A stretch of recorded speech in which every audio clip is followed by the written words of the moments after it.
কামাল আহমেদ মজুমদার তার পুত্রবধূর করা গুলশান থানার একটি মামলায় নতুন করে গ্রেফতার হন।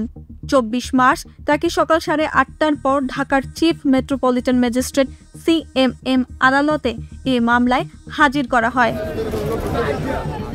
আদালতে যখন তাকে হাঁটিয়ে আদালতের দ্বিতীয় তলায় তোলা হয় তখন কাঠগড়ায় তিনি দাঁড়িয়ে থাকতে পারছিলেন না। এক পর্যায়ে তাকে বসার জন্য একটি কাঠের টুল দেওয়া হয়। তিনি 2 চোখ বন্ধ করে চুপচাপ বসেছিলেন। পরে তাকে একটি হত্যা মামলায় গ্রেফতার দেখানো হয়। এরপর তাকে আবার নিয়ে যাওয়া হয় তৃতীয় তলার একটি আদালত কক্ষে। তখন কামাল আহমেদ মজুমদার কাঠগড়ায় একটি কাঠের টুলে বসেছিলেন।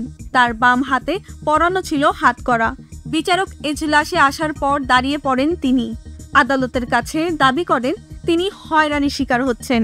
প্রায় 1 ঘন্টা কাঠগড়ায় ছোট কাঠের টুলে বসেছিলেন কামাল আহমেদ মজুমদার।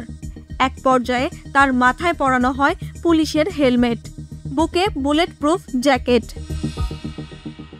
মামলার কাগজপত্রের তথ্য অনুযায়ী কামাল আহমেদ মজুমদারের ছেলের নাম জিয়াউদ্দিন আহমেদ মজুমদার।